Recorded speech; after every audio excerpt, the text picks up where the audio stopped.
Hari ini saya akan memberikan sebuah pesan firman yang Tuhan taruh dalam beberapa waktu ketika saya berdoa untuk khotbah hari ini, dan Tuhan taruh judul yaitu esok penuh harapan, atau dalam bahasa Inggrisnya a hopeful future. Siapa yang percaya bahwa hari depannya penuh dengan harapan? Amin. Bapak Ibu mungkin lagi lihat sekarang ini kondisi ekonomi, kondisi kehidupan di dunia ini sedang menuju kepada kemerosotan dan ketidakpastian. Betul? Ada banyak orang yang juga sedang mencari pekerjaan yang sulit hari-hari ini, dan mereka begitu sangat sulit untuk mendapat pekerjaan-pekerjaan yang baru. Mereka menjadi sangat hopeless. Tapi saya percaya dan saya berdoa supaya jemaat Tuhan di tempat ini terus punya yang namanya pengharapan yang penuh dalam Tuhan. Amin. Coba kita baca dulu dalam Yeremia 29 ayat 11 sampai ayat yang ke-14. Saya berharap Bapak Ibu memberikan respon yang baik ketika Anda mendengar firman, sehingga betul-betul setiap pesan yang Anda dengar bukan jadi sebuah pengetahuan, tapi di sebuah kehidupan yang terbangun dalam hidup Bapak Ibu sekalian. Yeremia 29 ayat 11 sampai 14. Kita baca bersama. 2, 3. Sebab aku ini mengetahui rancangan-rancangan apa yang ada padaku mengenai kamu, demikianlah firman Tuhan, yaitu rancangan damai sejahtera dan bukan rancangan kecelakaan, untuk memberikan kepadamu hari depan yang penuh apa? Harapan. Dan apabila kamu berseru dan datang untuk berdoa kepadaku, maka aku akan mendengarkan kamu. Tuhan ada janji ini. 13. Apabila kamu mencari aku, kamu akan menemukan aku. Apabila kamu menanyakan aku dengan segenap hati, aku akan memberi kamu menemukan aku. Demikianlah firman Tuhan. Dan aku akan memulihkan keadaanmu dan akan mengumpulkan kamu dari segala bangsa dan dari segala tempat kemana kamu telah kucerai-beraikan. Demikianlah firman Tuhan. Dan aku akan mengembalikan kamu ke tempat yang dari mana aku telah membuang kamu. Dalam bulan ini kita masih terus berbicara tentang miracles are on the way. Karena musim kita di tahun ini adalah movement and miracles. Namun pernahkah Anda menghadapi musim yang dalam hidup Anda yang sepertinya masa depan Anda nggak jelas? Seperti ada kabut, ada fog gitu ya. Anda nggak bisa lihat dengan jelas apa yang di depan Anda. Bahkan bukan hanya tidak lihat jelas, sama sekali nggak kelihatan apa-apa. Tapi Anda harus sadari bahwa rancangan Tuhan seringkali tidak sama dengan rancangan kita. Bahkan sometimes rancangan Tuhan itu di luar dari akal kita. Ketika Anda baca dalam Yeremia 29 tadi, ini kejadiannya bukan bangsa Israel lagi asik-asikan. Tapi Anda pelajari dalam kitab Yeremia, itu adalah masa pembuangan 70 tahun di Babel. Anda bayangkan Tuhan berkata kepada Israel bahwa rancangan gue adalah rancangan yang penuh dengan damai sejahtera. Tapi kondisi mereka saat itu sedang dalam masa pembuangan.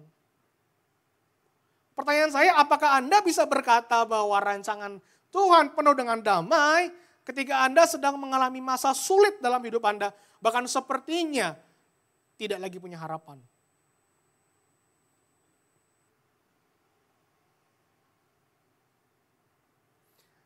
Jujur nih ya, kadang kita kalau lagi di gereja, kita bisa yes, amin, kayak kita full of joy, kita wah firman Tuhannya luar biasa. Begitu kita ketemu dengan realitas hidup, start from Monday, terus Selasa, Rabu, Anda ketemu dengan kegagalan dalam bisnis Anda mungkin, Anda kehilangan opportunity, Anda melihat anjloknya saham dan seterusnya, Anda melihat bagaimana pekerjaan dalam timmu mungkin berantakan. Apakah Anda masih punya harapan di dalam Tuhan?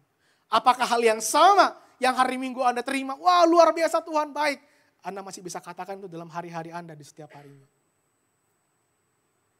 Seringkali kita terpengaruh, betul ya? Udah hari Senin, ada Selasa, ketemu realitas. Wah, betul sih firman Tuhan kemarin, tapi ini sulit. Ini kayaknya nggak bisa deh.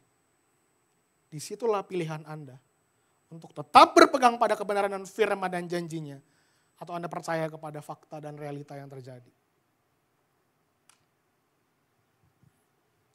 Mungkin Anda sedang berhadapan dengan sebuah kehilangan, kebimbangan, bahkan perubahan yang dari hari-hari terlihat nggak jelas. Masihkah ada harapan?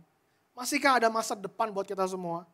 Dan saya mau katakan jawabannya ya dan pasti. Kenapa? Because miracles are on the way. Karena mujizat masih ada dan terus berjalan dalam kehidupan kita. Karena itu hidup kita nggak bisa berpijak pada fakta kehidupan hari ini. Anda harus berpijak pada firman. Makanya kenapa banyak orang yang hidupnya kalah terus mungkin dalam hidup di hari-hari kerjanya, di hari-hari biasa. Karena kita seringkali cuma baca firman di hari Minggu.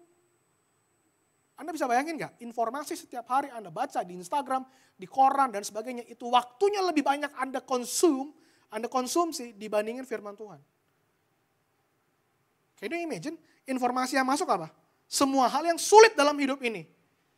Tapi informasi ataupun hal yang bersifat ilahi dari Tuhan, kita nggak konsumsi dengan terus menerus setiap hari. Gimana caranya kita bisa betul-betul hidup dalam kemenangan? Kalau kita nggak sepenuhnya memberikan diri kita, mendengar apa yang dikatakan oleh firman. Jadi apakah Anda berpegang dan berpijak hidup Anda hari-hari ini dengan pribadi Tuhan dan seluruh janjinya? Atau Anda masih berpegang kepada keadaan Anda yang sedang Anda alami saat ini?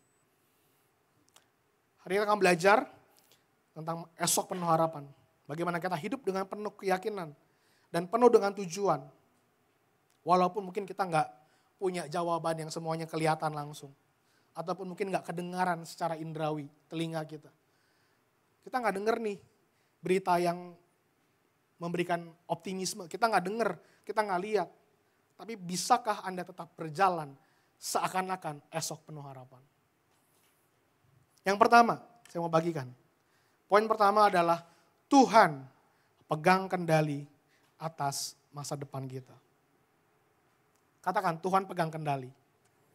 Roma 8 ayat 28 berkata gini, kita tahu sekarang bahwa Allah turut bekerja dalam segala sesuatu untuk mendatangkan kebaikan bagi siapa? Bagi mereka yang mengasihi Dia, yaitu bagi mereka yang terpanggil sesuai dengan rencana Allah. Jadi selama Anda mengasihi Tuhan dan Anda terus terpanggil sesuai dengan rencana Tuhan, maka Alkitab katakan Tuhan bekerja untuk mendatangkan kebaikan. Jadi kita harus tahu bahwa Dia bekerja di dalam hidup kita pada segala waktu dan dalam segala sesuatu. Coba bilang, segala waktu, segala sesuatu.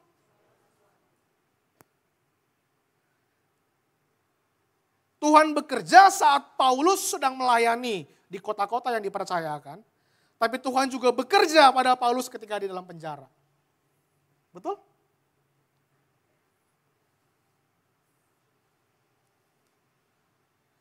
Kalau Anda baca kitab-kitab yang ditulis oleh Paulus, mostly itu dia lagi di penjara.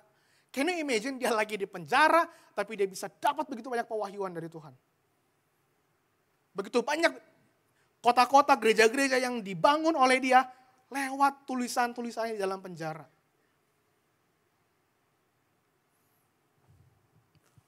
Nah, oleh karena itu kita harus tahu dalam Yeremia 29 ayat 11 tadi, itu jelas dia bilang ini, sebab aku ini, katakan aku ini, siapa aku?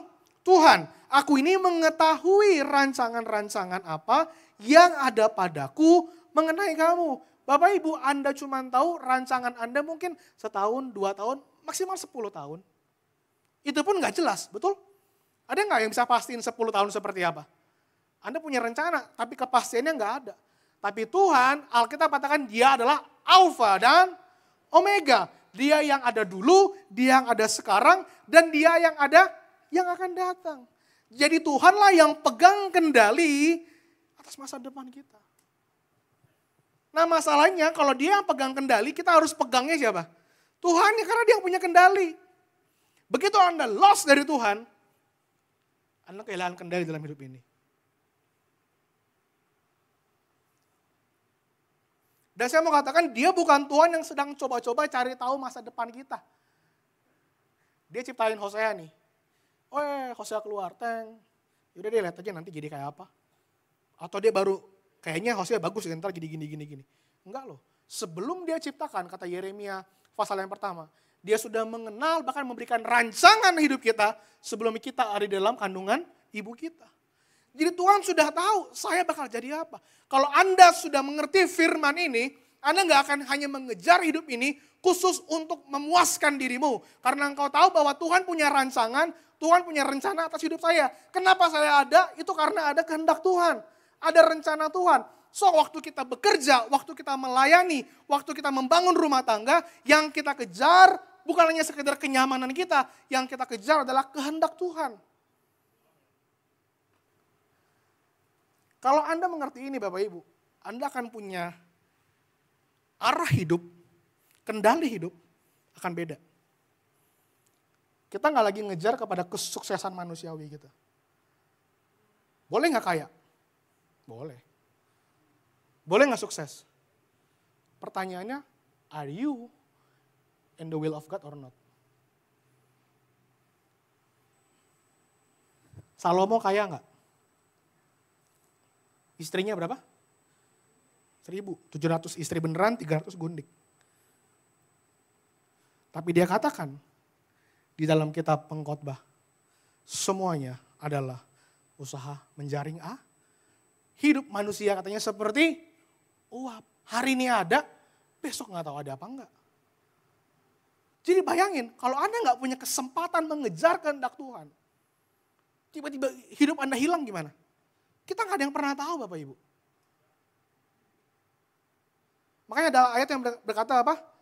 Ajar aku Tuhan agar aku beroleh hati yang bijaksana.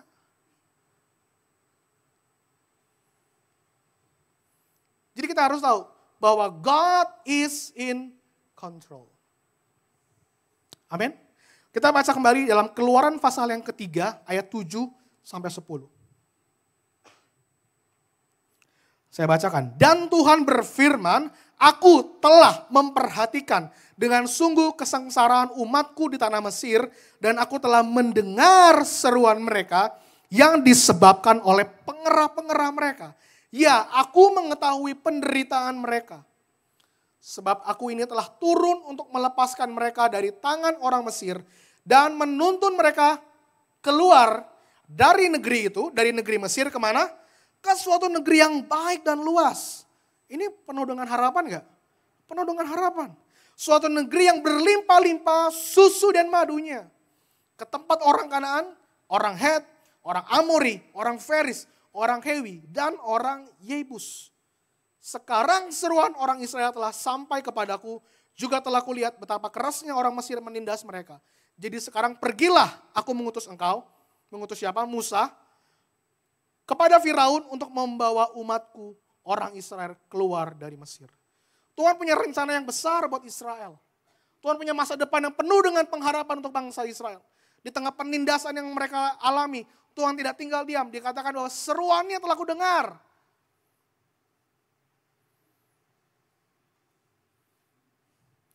Kesengsaraannya sudah kudengar, sudah kulihat. Saya mau katakan Bapak Ibu, kalau engkau mungkin sepertinya mengalami hidupmu penuh dengan penderitaan hari-hari ini. Saya mau bilang, Tuhan dengar itu. Dan Tuhan tahu itu. Jangan pernah merasa bahwa Tuhan tutup mata atau dia diam. Dia tahu apa yang menjadi kesulitan dan penderitaan kita. Dan dia mau memberikan kepada kita apa? Hari esok yang penuh dengan harapan. Itu yang pertama. Tuhan pegang kendali atas masa depan kita. Poin yang kedua, pengharapan kita harus berdasar pada pribadinya. Jadi pengharapan kita bukan pada kondisi fluktuasi ekonomi. Pengharapan kita bukan karena ketemu orang-orang yang mau invest mungkin dalam bisnis kita, atau yang sanggup menolong kita, baik secara ekonomi maupun juga mungkin dalam kehidupan Anda lainnya. Jangan kadang-kadang ini ya, begitu kita ketemu nih, wah ini nih jawabannya, ini orang ini nih. Kita seringkali memberikan judgment tapi tanpa tanya Tuhan. Dan kita akhirnya punya pengharapannya sama siapa? Sama orang itu. Atau sama sekumpulan orang ataupun company dan seterusnya.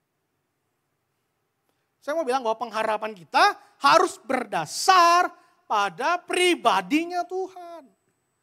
So yang pertama, subpoin dari hal ini adalah kita akan belajar tentang kata aku adalah aku. I am who I am. Keluaran 3 ayat 14, kita baca. Firman Allah kepada Musa, aku adalah aku. Lagi firmannya, beginilah kau katakan kepada orang Israel itu, akulah aku telah mengutus aku kepadamu. Nah, ketika saya renungkan ini, kenapa Tuhan gak bilang, Tuhan udah kasih tahu saya untuk keluarin kamu. Kenapa harus aku adalah aku? Waktu saya pelajari, ternyata kata aku adalah aku itu bukan hanya sekedar mengacu kepada Tuhan, tapi juga sedang memberitahukan kepada kita bahwa ada makna tentang keberadaan Tuhan yang kekal, keabadian Tuhan, dan dia yang memegang seluruh keberadaan dalam hidup ini. Dia adalah Allah yang ada di masa lalu, seperti yang tadi saya bilang, masa kini dan masa yang akan datang. Jadi seluruh keberadaan kita ada di dalam Tuhan. Halo, I am who I am, aku adalah aku. Aku adalah kekekalan itu, akulah pengharapan itu, akulah sumber kehidupan itu, akulah yang memiliki semuanya, dan akulah yang mengontrol seluruh kehidupan ini.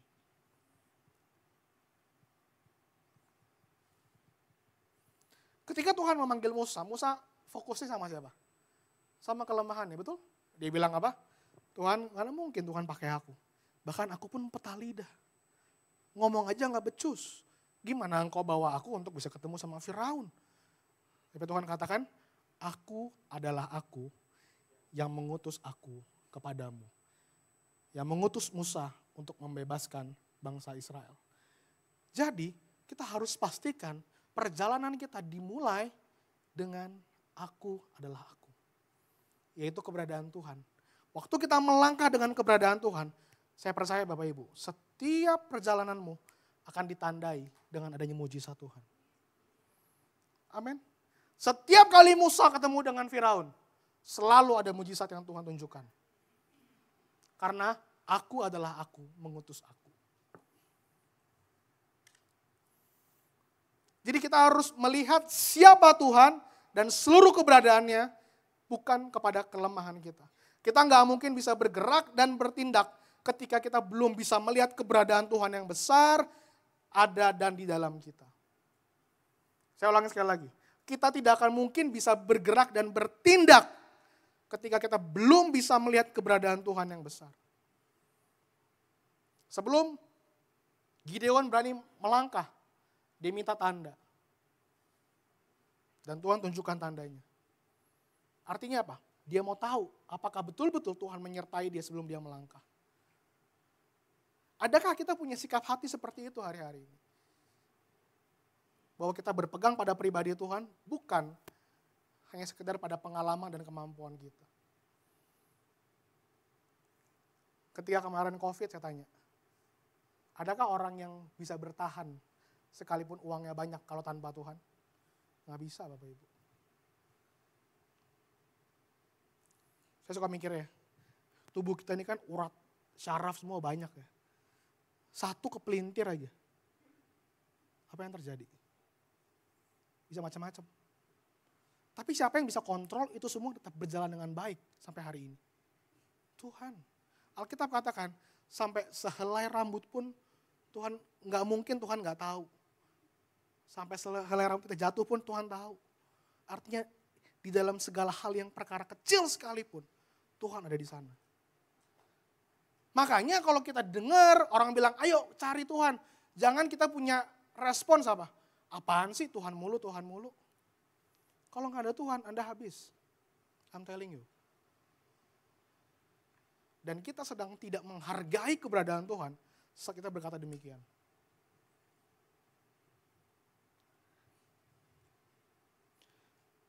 Pertanyaan saya, apakah perjalanan hidup Anda sudah dimulai dengan keberadaan Tuhan? Sadar akan keberadaan dia. Dan hanya fokus kepada dia sebagai satu-satunya Tuhan yang ada bersama dengan kita. Ketika kita sadar akan pribadi Tuhan Bapak Ibu, kita nggak cuma sekedar sadar untuk minta pertolongan Tuhan. Waktu kita sadar Tuhan ada bersama dengan kita, Anda harus juga punya sadar Tuhan mau apa dalam hidup saya. Kadang-kadang kita kayak anak kecil kan ya, dikit-dikit Tuhan tolong saya dong. Kadang-kadang Tuhan biarkan kita mengalami sesuatu yang mungkin menurut kita nggak enak. Tapi ada rencana dan kehendaknya dia bagi kita. Tapi Alkitab jelas bilang, Ketika Tuhan memberikan pencobaan, pertama, tidak akan melebihi kekuatan kita. Yang kedua, kalaupun sampai jatuh, engkau nggak akan sampai jatuh tergeletak. Sebab tangan Tuhan menopang. Kalau kita ngerti kehendak Tuhan, kalau kita ngerti hati Tuhan, saat kita itu terjadi, kok kesannya harus ada 40 tahun? Kok kesannya harus ada padang gurun? Nah, disitulah hati kita, pikiran kita harus fokus kepada kehendak Tuhan. Tuhan lagi mau ngapain dalam hidup saya? Dan sekali lagi, jangan pernah kita memberikan sebuah cap. Tuhan gak peduli, Tuhan jahat, dan seterusnya. Karena kalau Tuhan jahat, Tuhan gak peduli, Anda gak ada sekarang. Yesus gak turun ke muka bumi ini. Amin. Halo.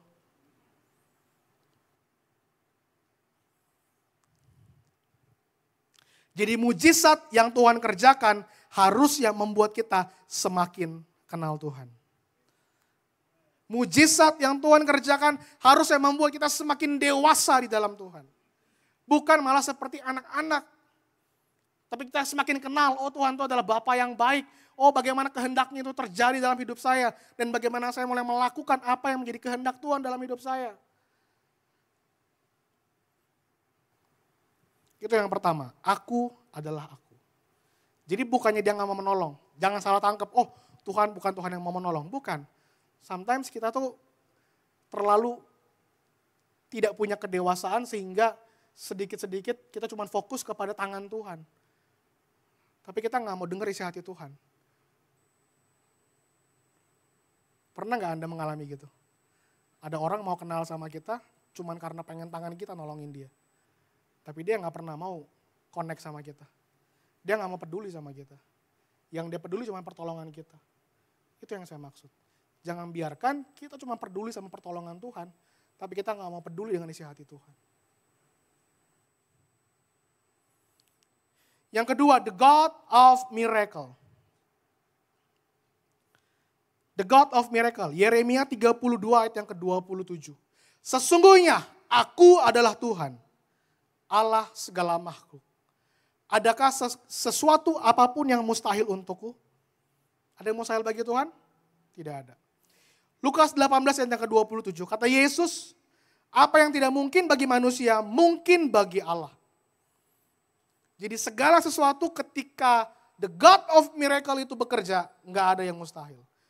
Dan saya mau katakan bahwa mujizat adalah ekspresi kasih dan belas kasihan Tuhan terhadap umatnya. Dia lakukan segala mujizat karena dia mengasihi kita, karena dia punya compassion sama kita. Makanya kalau Anda baca di dalam kitab Injil, setiap kali Yesus mau menyembuhkan, Alkitab katakan dia bilang apa? Maka tergeraklah hatinya oleh belas kasihan. Dan Anda kalau perhatikan dalam Keluaran 7 sampai Keluaran yang ke-11, Anda bisa melihat bagaimana Tuhan membela Israel dan melawan musuh Israel untuk membawa pembebasan bagi Israel. Ada 10 tulah yang Tuhan berikan kepada Mesir supaya Israel dibebaskan. Karena dialah the God of miracle. Mujizat hanya dapat dilakukan oleh pribadi Tuhan. Manusia tidak ada yang bisa melakukan mujizat. Kapan terjadinya mujizat? Ketika Tuhan bertindak.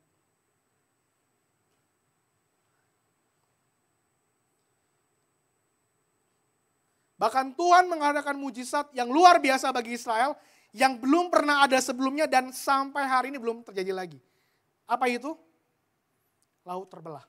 Coba kita baca dalam Keluaran 14 ayat 21 sampai 22. Keluaran 14, 21 sampai 22. Lalu Musa mengulurkan tangannya ke atas laut dan semalam-malaman itu Tuhan menguakkan air laut dengan perantaran angin timur yang keras. Membuat laut itu menjadi tanah kering, maka terbelahlah air itu.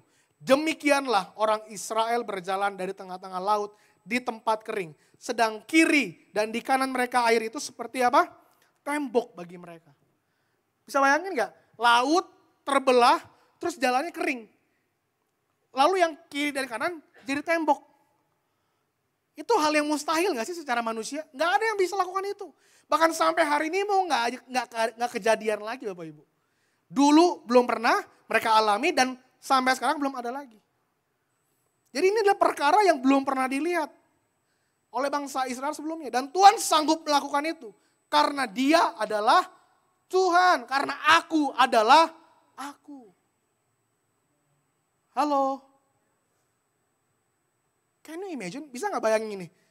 Betapa besarnya Tuhan itu Bapak Ibu. Kalau mau diukur, hidup kita cuma sepersekian dari kebesaran Tuhan.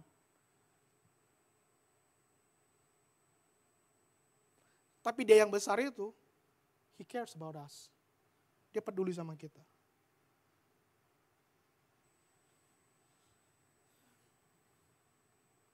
Dan saya mau tanya, mujizat apa yang Anda lagi perlukan hari-hari ini?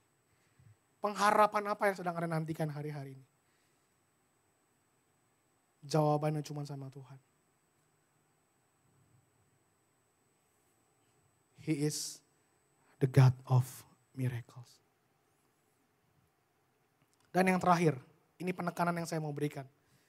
Respons kita terhadap esok yang penuh harapan itu seperti apa? Karena ketika saya baca, begitu besarnya Tuhan sudah menolong dengan ajaib buat bangsa Israel. Tapi ternyata mereka punya respons yang sangat buruk. Mereka punya masa depan yang luar biasa, punya esok penuh harapan. Tapi mereka tidak mengalami esok penuh harapan itu dalam hidup mereka. Karena respons mereka yang salah. Coba kita baca dalam Keluaran 14 ayat 10 sampai 12. Ketika Firaun telah dekat, orang Israel menoleh, maka tampaklah orang Mesir bergerak menyusul mereka. Lalu sangat ketakutanlah orang Israel dan mereka berseru-seru kepada Tuhan. Dan mereka berkata kepada Musa, apakah karena tidak ada kuburan di Mesir, maka engkau membawa kami untuk mati di padang gurun ini? Apakah yang kau perbuat ini terhadap kami dengan membawa kami keluar dari Mesir? Bukankah ini telah kami katakan kepadamu di Mesir? Janganlah mengganggu kami dan biarlah kami bekerja pada Mesir. Sebab lebih baik kami untuk bekerja pada orang Mesir daripada mati di padang gurun ini. Bisa bayangin nggak? Mereka sudah mengalami banyaknya mujizat di Mesir ketika tulah diberikan, ketika anak-anak diselamatkan dari malaikat pencabut maut. Dan mereka bisa melewati laut. Dan mereka bilang apa sama Musa? Lu mau bunuh kita katanya. Kan udah gue bilang, mendingan gue di Mesir. Seberapa sering Tuhan sudah berikan pengharapan, masa depan yang sudah dia berikan sama kita. Tapi kita masih mau balik lagi ke kubangan kita. Aduh, sekarang ikut Tuhan kayaknya kok jadi malah sulit ya. Aduh, makin ribet ya. Harus gini, harus gitu, dan seterusnya. Padahal begitu banyak penyertaan Tuhan yang sudah Tuhan bawa sampai kita bisa ada sampai hari ini. Tapi seringkali kita lebih memikirkan kembali kepada masa lalu kita. Nggak punya rasa terima kasih atas apa yang telah Tuhan lakukan. Dalam Bilangan 11 ayat 1 sampai 6. Pada suatu kali bangsa itu bersungut-sungut di hadapan Tuhan tentang nasib buruk mereka. Dan ketika Tuhan mendengarnya, bangkitlah murkanya. Kemudian menyalalah api Tuhan di antara mereka dan merajalela di tepi tempat perkemahan. Lalu berteriaklah bangsa itu kepada Musa. Dan Musa berdoa kepada Tuhan, maka padamlah api itu. Sebab itu orang menamai tempat itu Tabera, karena telah menyala api Tuhan di antara mereka. Orang-orang bajingan, kasar ya Alkitab ya, kata-katanya ini kepada mereka ini. Karena begitu kerasnya orang-orang ini. Orang-orang bajingan yang ada di antara mereka, kemasukan nafsu, rakus. Dan orang Israel pun menangislah pula, serta berkata, siapakah yang akan memberi kita makan daging? Penyertaan Tuhan sudah luar biasa, mereka melunjak. Kita teringat kepada ikan yang kita makan di Mesir. Nggak bayar apa-apa. Mentimun, semangka, bawang pre, bawang merah, dan bawang putih. Tapi sekarang kita kurus kering. Tidak ada sesuatu apapun, kecuali mana yang kita lihat ini. Mereka terus mempertanyakan setiap apa yang sudah Tuhan kerjakan dalam hidup mereka. Padahal Tuhan lepaskan mereka untuk mereka punya esok yang penuh dengan harapan. Tuhan bilang, aku akan bawa mereka ke tanah yang penuh dengan susu dan madu. Mereka nggak harus lagi hidup dalam perbudakan. Tapi mereka kembali mengingat-ingat. Kenapa? Karena mereka berpikir bahwa mujizat itu harus sesuai dengan keinginan mereka. Saya mau katakan Bapak Ibu, mujizat yang Tuhan berikan bukan membuat hidup kita terlelap dalam kenyamanan. Tapi mujizat Tuhan berikan untuk kita bisa hidup dalam ketaatan. Saya ulangi ya. Mujizat yang Tuhan sediakan bukan supaya kita hidup dalam kenyamanan. Tapi mujizat yang Tuhan berikan supaya kita bisa hidup tetap dalam ketaatan. Kalau mujizat itu penuh dengan kenyamanan harusnya. Apakah Yesus, Paulus, dan Petrus, dan para pahlawan-pahlawan iman tidak mengalami mujizat? Paulus di penjara. Petrus mati terbalik. Yohanes digoreng. Yesus mati di kayu salib. Dia Tuhan mati dengan cara terkutuk. Tapi Anda lihat, oleh karena ketaatan Yesus di atas kayu salib. Oleh karena ketaatan dia di atas kayu salib, membuat Bapa melakukan mujizat untuk dia dibangkitkan kembali. Ketika dia bangkit dari kematiannya, disitulah kita mengalami kemenangan. Halo, karena ketaatan Yesus, karena saya percaya, waktu itu Yesus juga 100% manusia. Dia pasti punya perasaan, aduh boleh gak sih ini lepas aja dari salib ini.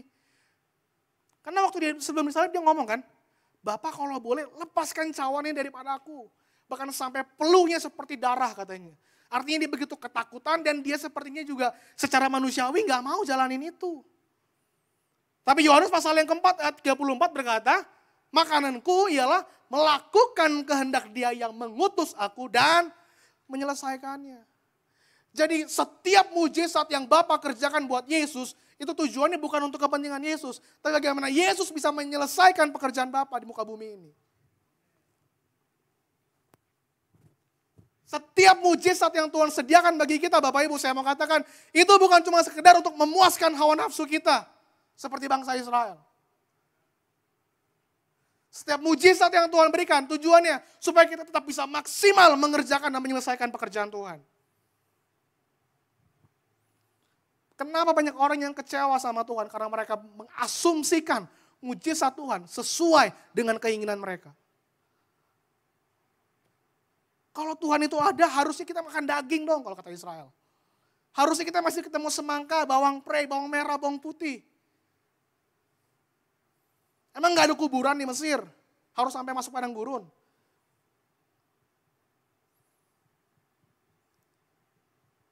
Ini penghinaan buat Tuhan. Apa yang dilakukan oleh bangsa Israel ini. Bilangan 14 ayat 2-4. Bersungut-sungutlah semua orang Israel kepada Musa dan Harun. Dan segenap umat itu berkata kepada mereka, sekiranya kami mati di tanah Mesir atau di padang gurun ini. Mengapakah Tuhan membawa kami ke negeri ini? Supaya kami tewas oleh pedang, dan istri serta anak-anak kami menjadi tawanan. Bukankah lebih baik kami pulang ke Mesir? Dan mereka berkata seorang kepada yang lain, baiklah kita mengangkat seorang pemimpin, lalu pulang ke Mesir. Bayangin gak, mereka mau gantiin pemimpin yang Tuhan sudah berikan. Supaya mereka bisa balik ke Mesir lagi. Apakah ada esok penuh harapan buat mereka dari Tuhan? Ada. Tapi mereka tidak meresponi dengan baik apa yang Tuhan sedang kerjakan di dalam hidup mereka hari-hari itu. Mereka mau skip the process.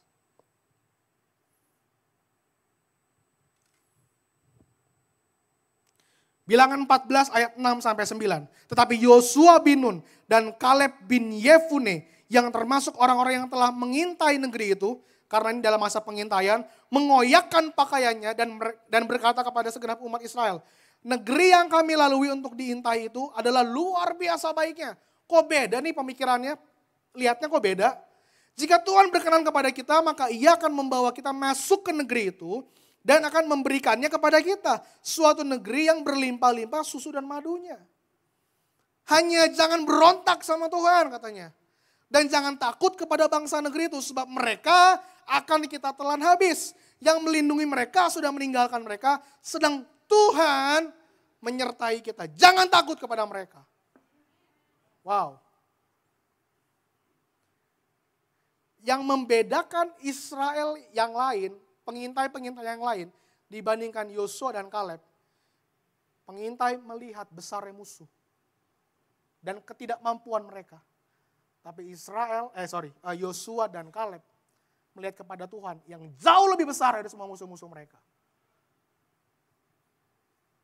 Karena mereka bisa lihat gambaran besar Tuhan yang mau Tuhan kerjakan dalam Israel. Dia bilang kita pasti telan habis.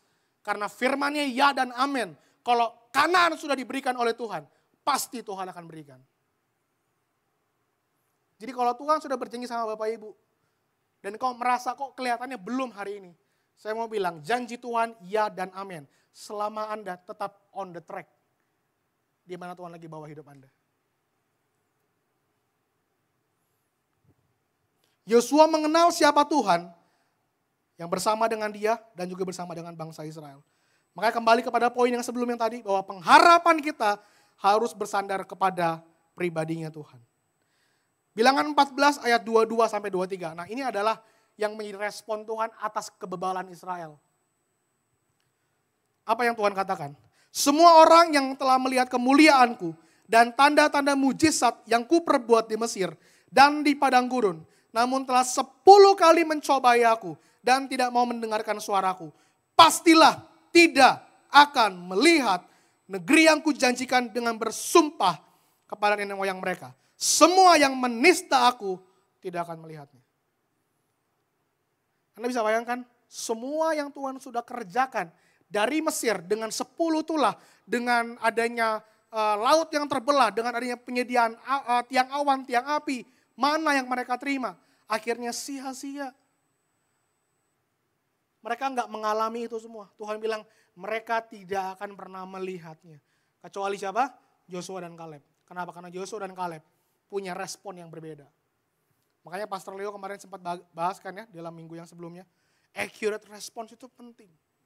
Kalau kita mau melihat mujizat Tuhan terus terjadi bersama dengan kita harus punya respon yang betul kepada Tuhan. Kalau hati kita udah mulai melenceng, engkau mengharapkan mujizat dengan hatimu yang penuh dengan nafsu, dengan kerakusan, itu berbahaya Bapak Ibu. Bilangan 14 ayat 28 sampai 30. Katakanlah kepada mereka, demi aku yang hidup, demikianlah firman Tuhan, bahwasanya seperti yang kamu katakan di hadapanku, demikianlah kulakukan kepadamu. Di padang gurun ini, bangkai-bangkaimu akan berhantaran. Yakni semua orang yang di antara kamu yang dicatat semua tanpa terkecuali, yang berumur 20 tahun ke atas. Karena kamu telah bersungut-sungut kepadaku, bahwasanya kamu tidak akan masuk ke negeri dengan mengangkat sumpah yang telah kujanjikan akan kuberi kepadamu. Diami. Kecuali Kaleb bin Yefune dan Yosua bin Nun. Orang-orang yang lahir di padang gurun lah mereka yang mengalami. Selebihnya mereka tidak melihat anak Kanaan. Padahal yang mendapat janji itu orang-orang yang di Mesir. Generasi yang di Mesir. Tapi mereka tidak mendapatkan itu. Karena kebebalan hati mereka dan respon yang salah kepada janji Tuhan.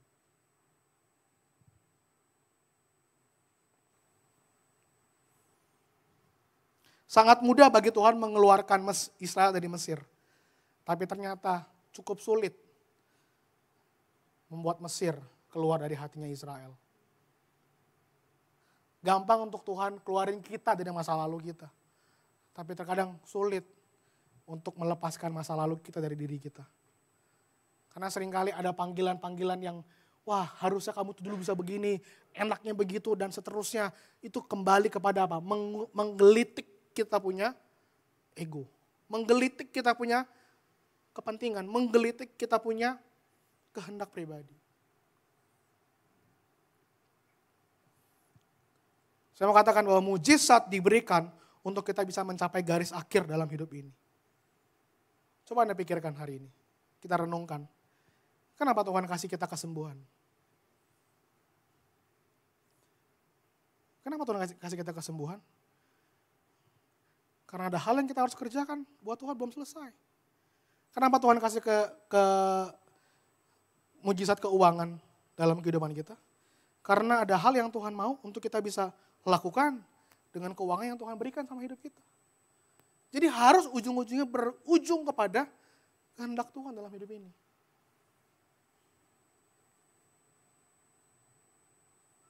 Saya jujur, saya berkata sama istri saya, buat saya pribadi, saya sold out. Terserah Tuhan mau gimana. Tapi saya mau bilang ya Bapak Ibu, ini saya juga sering saksikan kepada, lagi diskusi sama para pastor. Bahwa saya melihat hidup saya sampai hari ini. Tuhan gak pernah biarkan saya terlunta-lunta dalam hidup ini. Waktu saya berjalan dalam kehendak dan panggilan Tuhan. Tadi pagi juga saya sempat sharing. Waktu anak saya yang pertama mau sekolah, belum sekolah malah, waktu masih kecil. Tapi maminya selalu berdoa. Setiap malam kita berdoa, dia bilang, Tuhan berkati, kami percaya bahwa Valerie bisa sekolah, Tuhan cukupkan semuanya, Tuhan berkati semuanya. Kami percaya anugerah Tuhan pasti ada berkat khusus buat Valerie, dan seterusnya. Setiap malam kita berdoa. Pertanyaannya, tiba-tiba bank account saya naik gitu. Enggak, standar aja gitu. Sebagaimana yang diperlukan aja. Sampai tiba saatnya harus masuk TK. Entah gimana Tuhan berkatin, kami bisa menyekolahkan dia di masuk TK. Ya, setelah lulus dari TK kan cuma 2 tahun ya. Mau masuk ke SD. Terus kita berpikir, Tuhan gimana ini? Sejujurnya, secara finansial kami buat uang gedung nih kayaknya gak cukup. Anda tahu lah ya sekarang uang sekolah seperti apa. Dan kami cuma berdoa, Tuhan kami percaya bahwa Tuhan yang punya anak ini, karena kami tahu dia cuma dititipkan kepada kami, tapi Tuhan yang bertanggung jawab sepenuhnya. Singkat cerita, kami pergi ke beberapa sekolah dan saya dikasih lihat uang pangkal dan sebagainya. Saya cuma berkata, Tuhan tolong gitu ya. Tuhan tolong. Dan singkat cerita, puji Tuhan, hari ini anak saya sekolah. Bisa sekolah. Di tempat di mana istri saya kerja sekarang. Dengan 0 uang pangkal.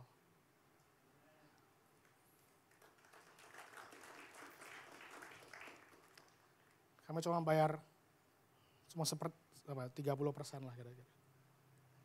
International school. Saya gak pernah kebayang Bapak Ibu. Sekolah biasa aja mahal. Gak pernah kebayang, makanya saya waktu ngobrol sama istri saya, kok bisa ya Tuhan ya? Dengan caranya Tuhan. Karena jujur aja waktu itu istri saya lagi gak kerja. Untuk dia bisa kerja di sekolah itu pun, itu gak apply. Dicari orang. Jadi saya lihat puzzle-nya gitu loh. Tuhan tiba-tiba dapat calling, ada orang lain juga coba apply, ditolak, dia bisa diterima. Padahal juga secara bahasa Inggris ya dia standar lah gitu ya, bukan yang jago banget juga di sekolah internasional gitu.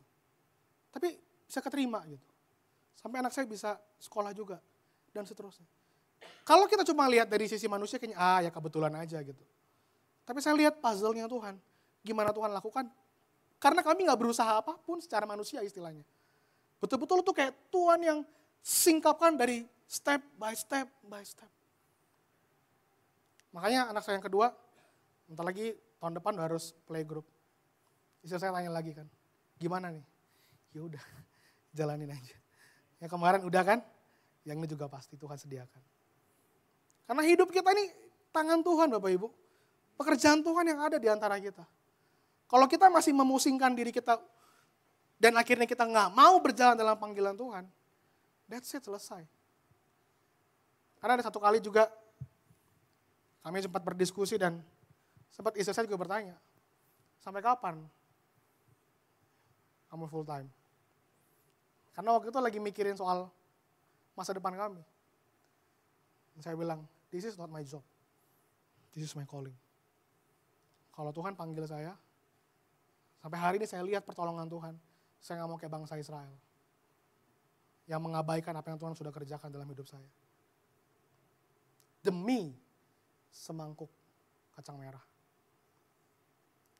Kemarin saya lagi nyetir di jalan, tiba-tiba Tuhan kasih sebuah pengertian, bilang gini, jangan tukarkan yang sementaramu untuk yang kekal. Saya ulangi sekali lagi, jangan tukarkan apa yang sementara, keuntungan sementaramu, demi engkau mengalaminya, mendapatkan keuntungan sementara, tapi engkau kehilangan yang kekal dari Tuhan. Karena apa yang Tuhan berikan sama hidup kita, tujuan harus kembali kepada Dia. Amin Bapak Ibu sekalian. Jadi kalau Anda sembuh, Anda harus tanya Tuhan. Setelah saya sembuh mesti ngapain Tuhan? Kalau ekonomimu diperbaiki sama Tuhan, Tuhan mau apa dengan ekonomi yang sudah Tuhan perbaiki ini? Jadi kita nggak kayak hamster, muter-muter terus. Tapi Alkitab katakan kita harus berjalan from glory to glory to glory. Yang terakhir,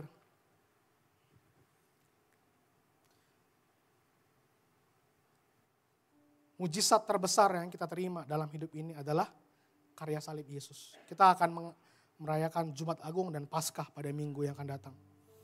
Mujizat terbesar yang kita terima adalah karya salib Yesus. Kita diselamatkan supaya hidup kita kembali kepada jalan Tuhan. Dan kita dapat kembali melakukan mandat Tuhan di muka bumi ini dengan maksimal. Kalau Anda sudah menerima karya salib Yesus, bukan cuma sekedar, yes, aku masuk surga, that's it, selesai. Enggak Bapak Ibu. Ketika Tuhan panggil kita tuh sudah punya mandat, kita punya tujuan, ada rencana Tuhan yang harus kita eksekusi dalam hidup ini. Tapi karena adanya dosa, katanya dosa itu menghalangi kita. Oleh karena itu ketika Yesus datang, dia mau melepaskan dosa itu, dia mau menebus kita dikembalikan kepada posisi kita sebagai orang yang disucikan dan dikuduskan. Setelah itu ngapain? Melakukan kehendak Tuhan.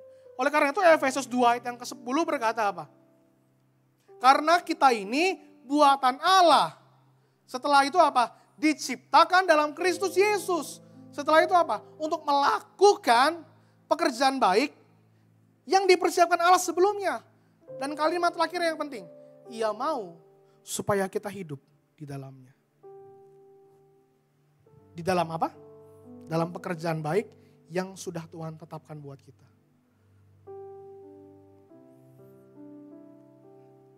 Baca sekali lagi.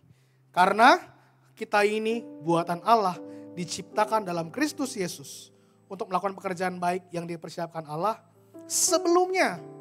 Ia mau supaya kita hidup di dalamnya. Nah, dari hal ini terakhir, apa sih sebetulnya yang harus kita lakukan? Meresponi mujizat Tuhan. Kisah dalam Alkitab yang memberi inspirasi buat kita tetap berjalan dalam kehendak Tuhan itu seperti Yusuf. Yusuf dapat janji Tuhan yang luar biasa melalui mimpinya. Tapi apa yang terjadi di masa-masa hidupnya bukan hal yang gampang. Dia dijual, dia dijeblosin ke penjara, dijual gak punya salah apa-apa, dijeblosin penjara karena melakukan kebenaran. Betul gak? Karena dia gak mau disentuh sama Tante Po, dia masuk penjara. Bisa aja dia kecewa. Tuhan gue udah lakukan kebenaran, kenapa gue masuk penjara? Tapi Tuhan izinkan itu terjadi. Nah, sikap hati Yusuf yang benar untuk dia terus tetap setia di masa-masa itu yang membuat dia akhirnya betul-betul mengalami masa depan ketika dia masuk ke istana Firaun. Oleh karena itu dalam Keluaran pasal yang ke-50 ayat yang ke-20 dia bilang gini, memang kamu telah merekarekakannya yang jahat terhadap aku, tetapi Allah telah merekarekakannya untuk apa? Kebaikan, dengan maksud melakukan seperti yang terjadi sekarang ini. Yakni memelihara hidup suatu bangsa yang besar. Jadi bahkan ketika jalan hidup kita terasa tidak adil sekalipun, rancangan Tuhan tetap ada di situ. Dan saya mau bilang Bapak Ibu, keadilan manusia adalah ketidakadilan. Karena kita nggak akan pernah mendapatkan keadilan yang seutuhnya selama di muka bumi ini. Cuman keadilan Tuhan itu yang saklek. Selebihnya pasti ada kepentingan.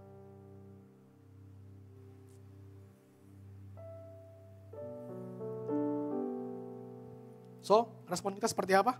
Yang pertama percaya bahwa Dia ada bersama dengan kita selalu. Tetap percaya sama pribadinya Tuhan.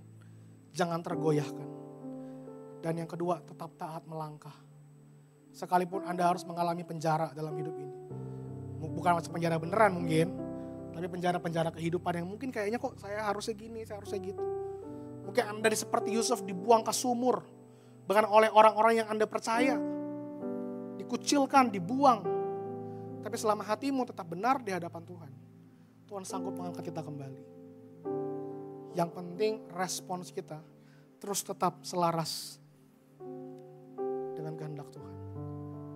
Esok penuh dengan harapan akan Anda alami ketika Anda terus ada di dalam pusat kehendak Tuhan.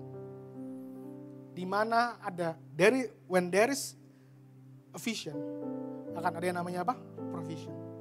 Selama kita di dalam panggilan Tuhan, dalam visinya Tuhan, saya percaya mujizat demi mujizat akan Tuhan percayakan. Selama kita ada di dalam movement-nya Tuhan, miracles upon miracles kita akan terus alami. Jadi pertanyaannya sekarang bukan kapan saya ngalamin mujizat, Tapi kapan saya mau melakukan kehendak Tuhan?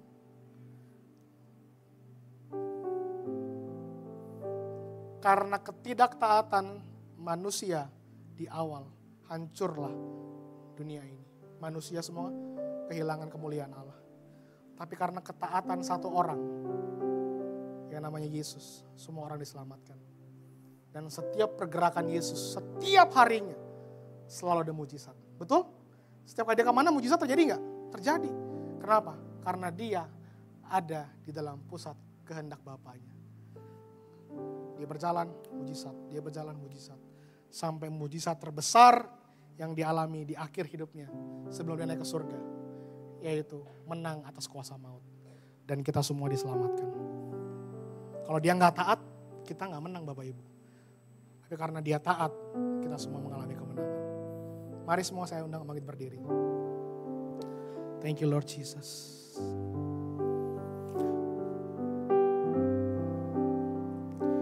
Mari renungkan sejauh ini apa yang Tuhan sudah titipkan, yang Tuhan sudah percayakan dalam hidup kita. Apakah hari-hari ini kita terus melangkah dalam rencana dan kehendak Tuhan? Atau mungkin kita mengharapkan mujizat hanya untuk memuaskan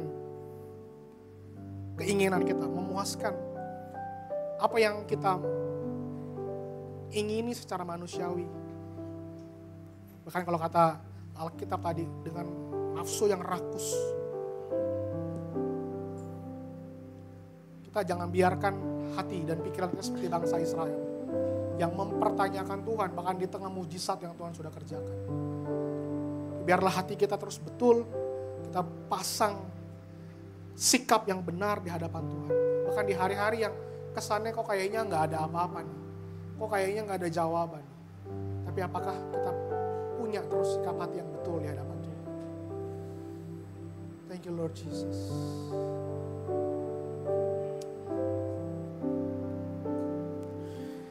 Tak pernah kuragukan kasih setiamu, kasih-Mu menyertai di setiap langkahku. Kuasa-Mu nyata bekerja dalam hidupku. Kasih-Mu, kuasa-Mu, itu yang menguatkanku. Katakan sekali lagi, tak pernah kuragukan. Tak pernah kuragukan kasih setiamu. Kasih-Mu menyertai kami Tuhan. Kasih-Mu menyertai setiap langkah hidup kami Tuhan. Haleluya. Kuasa-Mu nyata bekerja dalam hidupku.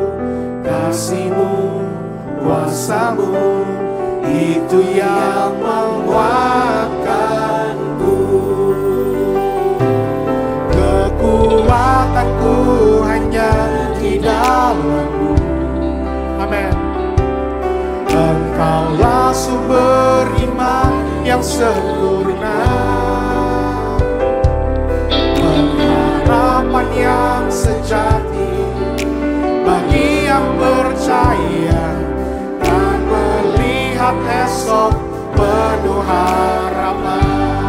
Katakan dari awal sekali lagi, tak pernah kuragukan.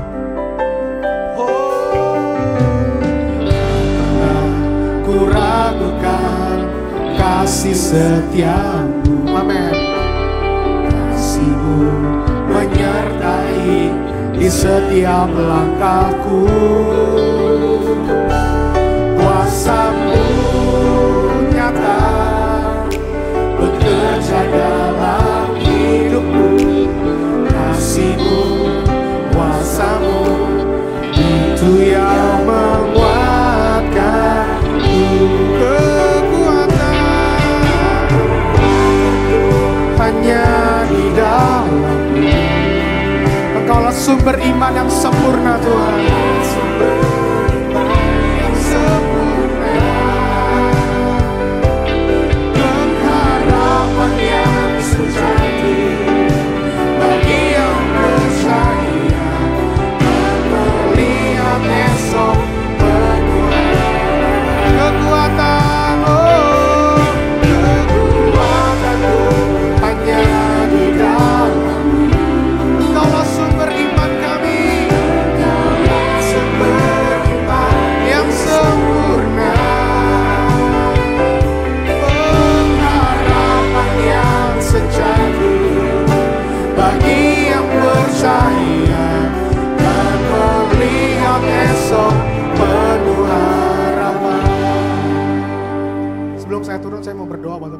Adakah di antara Anda yang mungkin merasa Anda sepertinya kehilangan harapan dalam hidup ini? Sepertinya gak jelas apa yang terjadi dalam hidup Anda hari-hari. Dan kau begitu menanti-nantikan Tuhan bekerja dalam hidup. Kau boleh angkat tanganmu dan saya akan berdoa. Karena gak perlu kiri kanan. This is the time for you and God. Tuhan akan menjamah kehidupan Bapak Ibu sekalian. Syekira bayarana ya rala. Bapak, aku berdoa saat ini Tuhan, buat jemaatmu yang mengangkat tangan hari ini. Mereka mungkin sepertinya kehilangan pengharapan dalam hidup mereka. Kami percaya bahwa harapan di dalammu adalah ya dan pasti Tuhan. Kami berdoa Tuhan, biarlah Tuhan kami tidak goyah sedikit pun dengan segala kondisi, situasi yang kami alami hari-hari ini. Karena kami tahu hidup kami bukan berdasar kepada fakta dan kenyataan yang terjadi hari-hari ini. Tapi kami tahu bahwa hidup kami berdasar kepada Engkau yang adalah aku. Engkau yang dulu, sekarang, sampai selama-lamanya. Engkau yang Tuhan tetap ada. Engkau Tuhan yang berdaulat, yang terus memegang hidup kami. Dan biarlah hati kami, pikiran kami fokus hanya kepada keberadaanmu. Biarlah Tuhan mampukan kami untuk kami terus berjalan di jalan di mana yang Kau Tuhan tetapkan bagi kami.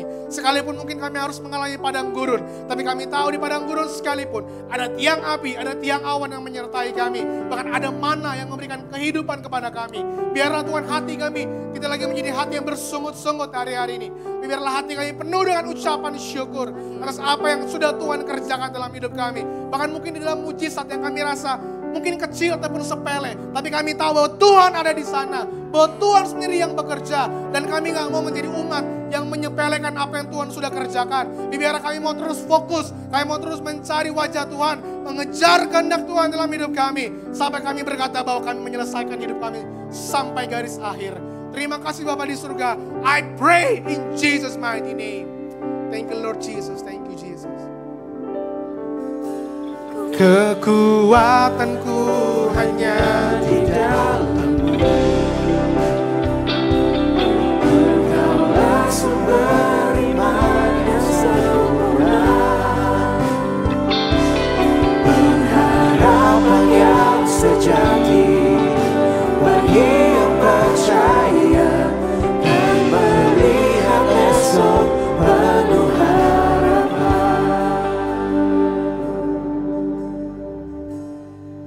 Saudara, siang hari ini kita boleh mendengar bahwa Allah kita adalah suatu pribadi yang setia.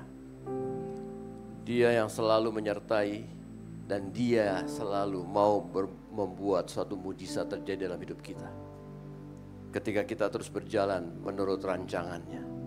Banyak kali kita berjalan tidak sesuai dengan rancangan yang Dia buat, karena kita mau rancangan kita. Tapi kita menyadari bahwa hanya rancangan Dialah, di mana kita akan mengalami pengalaman-pengalaman bersama Dia. Hanya orang yang punya pengalaman pribadi dengan Dia, Dia akan berkata, esok penuh harapan. Bukan orang yang sering baca firman tanpa mengalami, tapi orang yang mengalami pribadi itu, dia berkata, esok penuh harapan.